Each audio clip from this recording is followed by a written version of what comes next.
सारा आकाश पूर्वाध चैप्टर 10। खाना वाना खाकर दिवाकर के यहाँ से निकले तो 11 बज गए थे। घर पर कहकर भी नहीं आया था। घर जाकर वह डांट पड़ेगी कि तबीयत ठिकाने आ जाएगी। कम से कम कहीं जाओ तो पूछताछ कर तो जाओ। अब आधी रात में किवाड़ खुलवाना भी एक समस्या है। जो भी खोलने आएगा वह अपने कष्ट मेरी जिम्मेदारियों पर भाषण देना अपना परम कर्तव्य समझेगा। एक एक कदम चलते दिल धसक रहा था।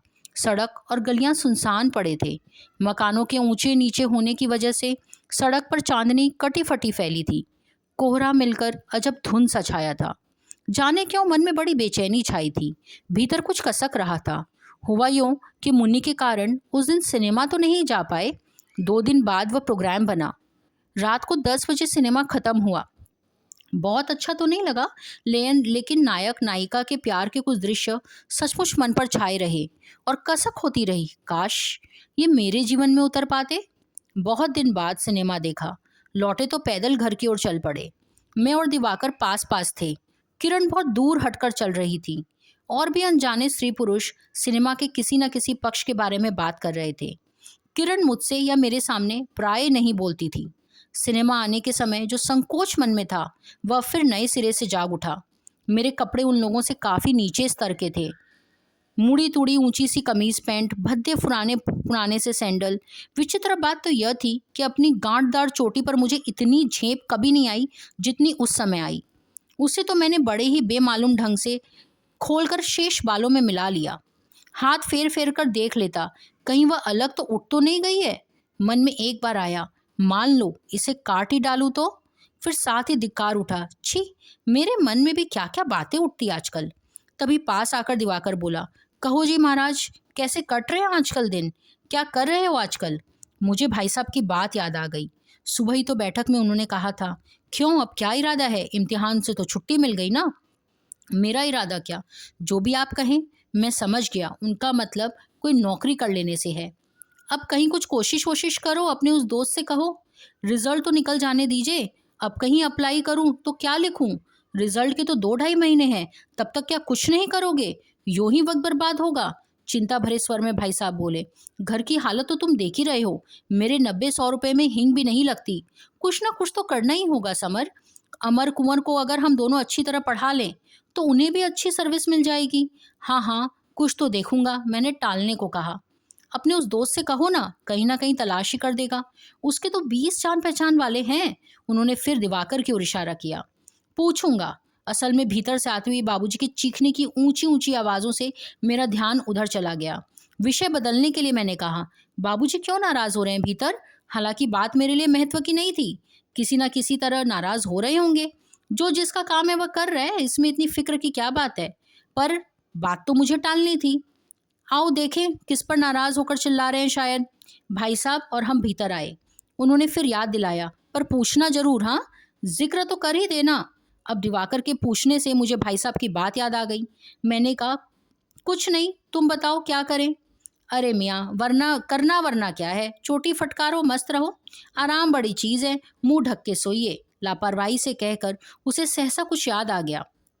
बोला, लेकिन तुम्हारे दिमाग में आराम कहाँ? तुम तो आराम के जानी दुश्मन हो ना। तुमने तो अभी से 3rd ईयर की किताबें घोटनी शुरू कर दी होगी या भारतीय दर्शन पढ़ रहे होंगे। मैंने उदास होकर जवाब दिया, नहीं दिवाकर, मैं शायद आगे नहीं पढ़ पाऊँ।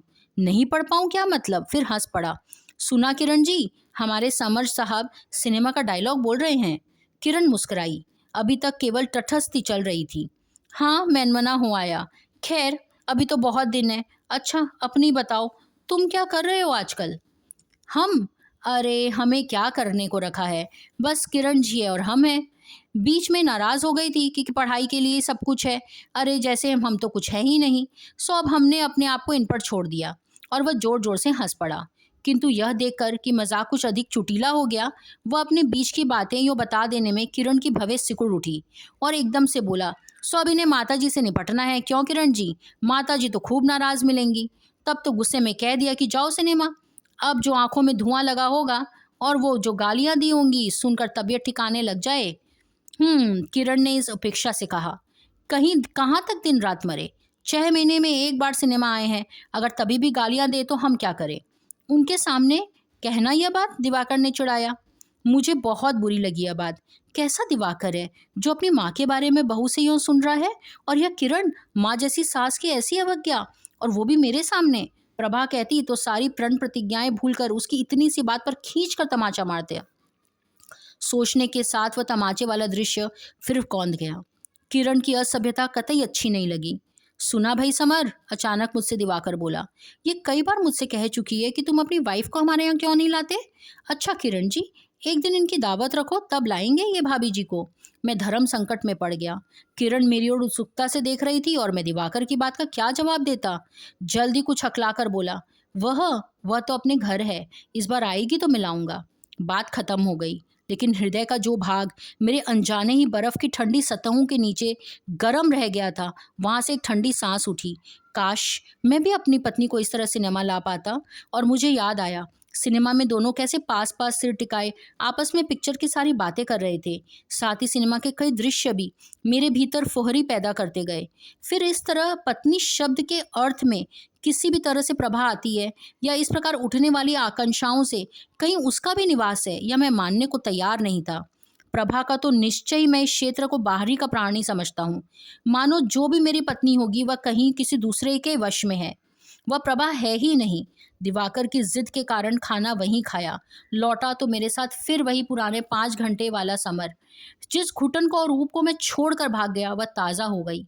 मानो अभी तक किसी स्वप्न लोक में भटक रहा था, अब वास्तविक धरातल पर आ गया। पता नहीं फिर इस कांड ने क्या रूप लिया। हम और भाई साहब भीतर गए तो देखा कि सिर झुकाए सामने प्रभा अपराधिनी की मुद्रा में खड़ी है। बाबूजी दुर्वासा ऋषि का रूप धारण किए हाथ ऊंचे उठा उठा कर गरज रहे हैं। अम्मा भी उनमें कभी कभी अपना सहयोग दे रही है। हाथी की सूंड सा घूंघट निकाले भाभी किवाड़ के पीछे खड़ी है। और कोई जगह दाल बिनने की नहीं रह गई क्या? बाबूजी ने हमें देखा तो मारे किस्से के नए सिरे से दोहरा दिया, दाल छत पर ही बिनेगी। ऐसे ही उस दिन छत पर बाल्टी लेकर सिर धोया गया। उस दिन तो मैं चुप हो गया। मुन्नी ने भी सिफारिश की, बस अब तो खाना सोना सब छत पर होने लगा। क्यों हमेशा गूंगी की तरह मनहूस सी घूमती हो, आंखें चुराती रहती हो? कुछ दिमाग ही नहीं समझ आता साहबजादी के। वहाँ छत पर तेरा क्या रखा है, हमें भी तो बता।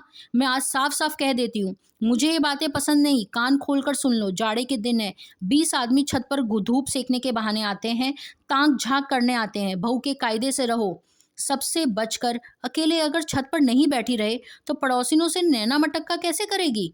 अम्मा ने हमें देखकर और भी जोश में कांटा मारा। और भाग भाग कर छत पर क्यों जाती हो?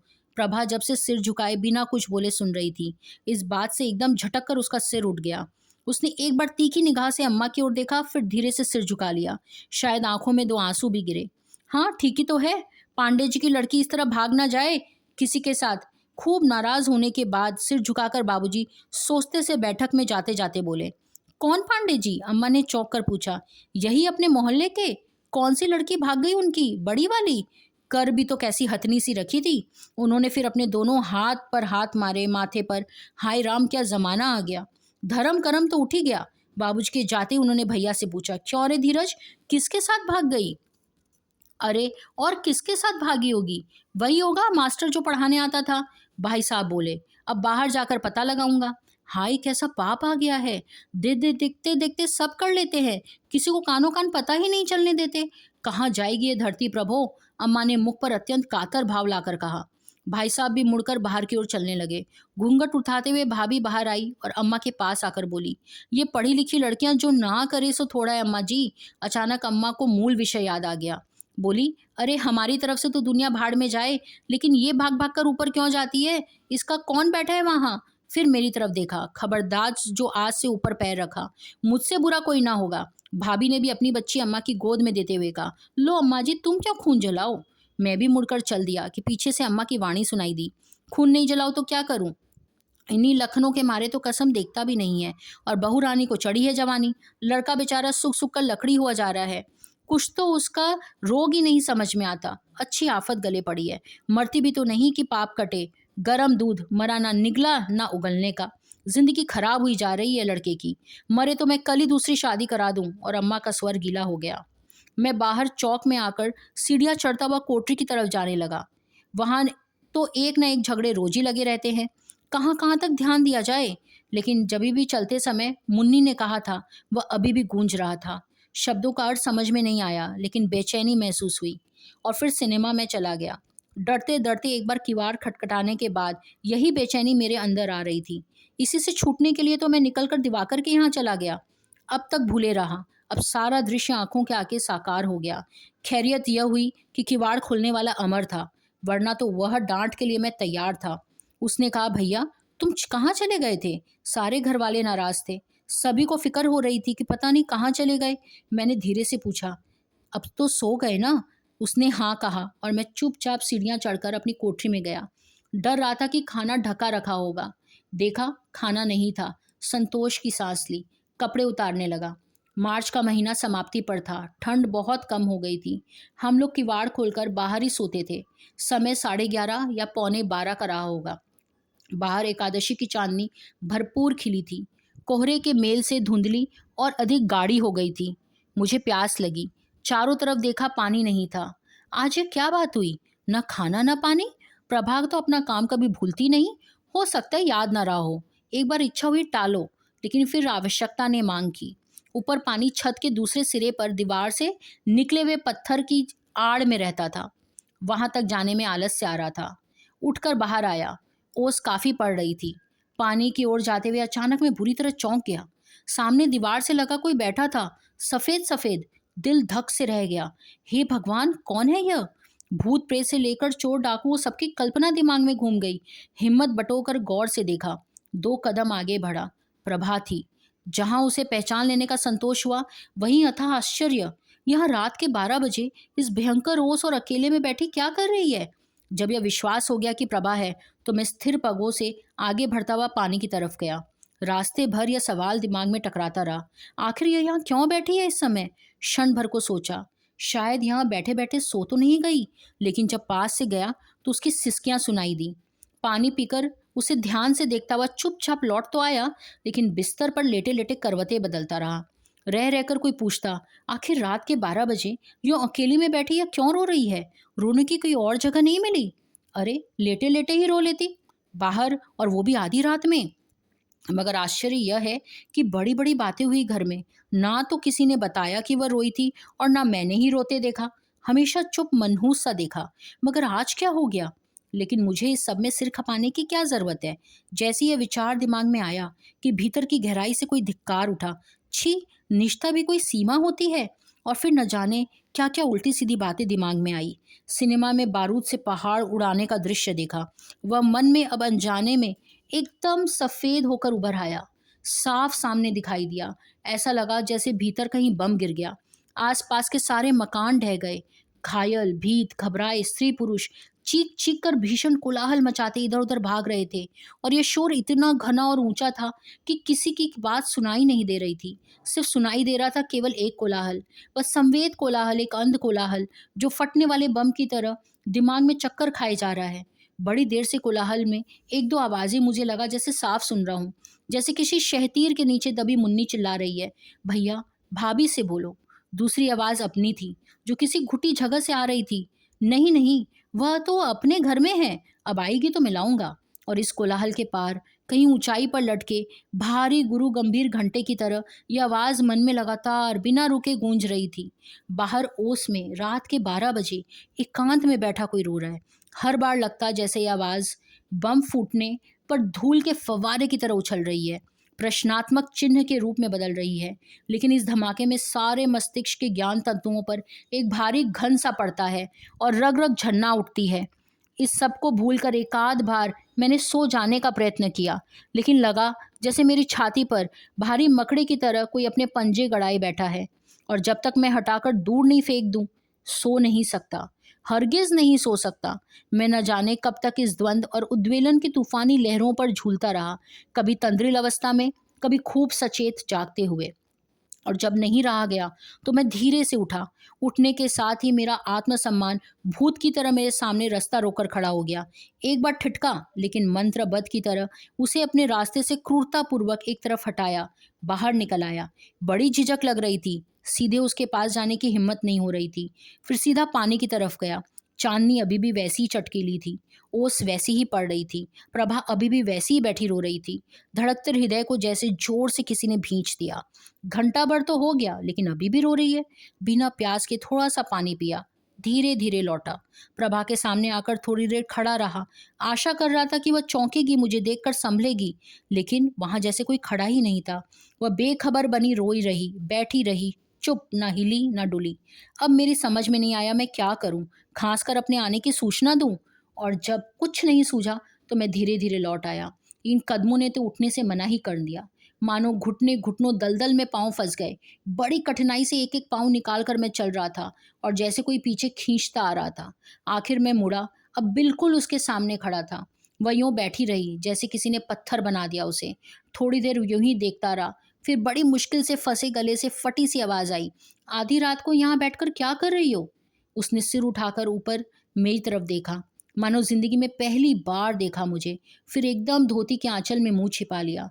चांदनी में उसकी आंखों में आंसू बिजली की तरह चमक कर छिप गए। रुलाई का वेग दुगना हो गया। मैं कुछ देर खड़ा रहा। अब मुझे अपनी उपस्थिति वहां बिल्कुल व्यर्थ, अनावश्यक, अपमानजनक लगी।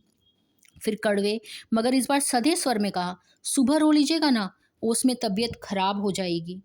अब रात काफ़ी हो गई है। बात तो मैं किसी तरह कह गया, लेकिन उस क्षण मुझे लगा कि सोचने और कहने में अंतर है।